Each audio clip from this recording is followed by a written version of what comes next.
मिनिटात 30 बातम्या. Powered by बाबा जाधव मसाले, खजिना मराठी चवीचा. अस्सल खा, अस्सल रहा.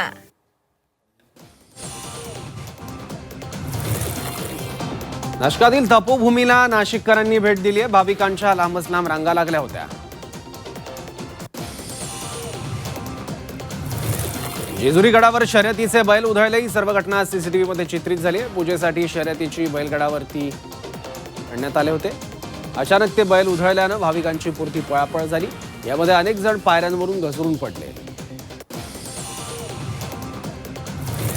यवतमाळ जिल्ह्यातल्या उमरखेड इथल्या उर्दू शाळेत स्नेहसंमेलनामध्ये विद्यार्थ्यांना पाकिस्तानी गीतावरील नृत्य सादर केल्याचं समोर आलं. या प्रकरणी भाजप नगरसेवक गोपाळ कलाले यांनी पोलीस आणि मुख्याधिकारी यांच्याकडे तक्रार दाखल केली आहे. नवी मुंबईतील वाशी एपीएमसी मार्केट परिसरात पार्किंगमध्ये उभ्या असलेल्या एका ट्रकला अचानक आग लागली. सुदैवाने यात कोणतीही जीवितहानी झाली नाहीये. भिवंडीच्या हरिहर कंपाऊंडमधील A2 या दुमजली इमारतीला भीषण आग लागल्याची घटना घडली आहे. बॉम्बे ट्रॉफी नावाची कंपनी या इमारतीत कापडाचे गादे आणि कागदी रोल बनवत होती. आगीत लाखोंचं नुकसान झालंय. धुळे जिल्ह्यातील साक्री शहरात धक्कादायक प्रकार घडलाय. कबूतर देवाणघेवाणीच्या वादावरून मित्रानेच मित्राची धारदार शस्त्रानं हत्या केली आहे. यवतमाळमध्ये गुरु शिष्याच्या नात्याला काळीमा फासणारी घटना घडली आहे. मुख्याध्यापकानं विद्यार्थ्यावर अत्याचार केल्याची घटना घडली. या प्रकरणी पोलिसात गुन्हा दाखल करण्यात आला. या प्रकरणाचा तपास पोलीस करतायत.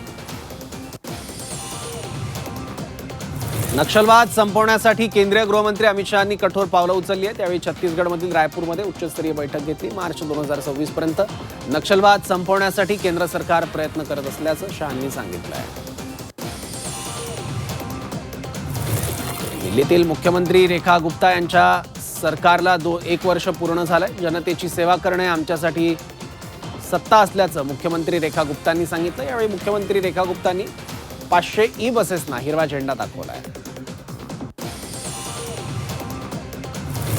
उत्तर प्रदेशातील मेरठ शहरात प्रतिबंधित औषधांचा मोठा साठा जप्त करण्यात आलाय. एका गोदामात ठेवलेली प्रतिबंधित कप सिरप जप्त केली आहे. यावेळी 55 लाखांच्या औषधांचा साठा जप्त केला. कानपूरमधील एका अवैध हुक्का पार्लरवर पोलिसांनी छापा मारला. यावेळी पोलिसांच्या कारवाईत मोठ्या प्रमाणात ड्रग्ज जप्त करण्यात आलं. तसंच पोलिसांनी घटनास्थळावरून 5 आरोपींना अटक केली आहे. राजस्थानच्या कोटा शहरात इमारत कोसळली आहे. या दुर्घटनेत ढिगाऱ्याखाली दबून 2 जणांचा मृत्यू झालाय. तसंच यावेळी ढिगाऱ्याखालून अनेकांना सुखरूपपणे रेस्क्यू करण्यात आलं. तसंच याच इमारतीत हॉटेलही सुरू असल्याची माहिती आहे.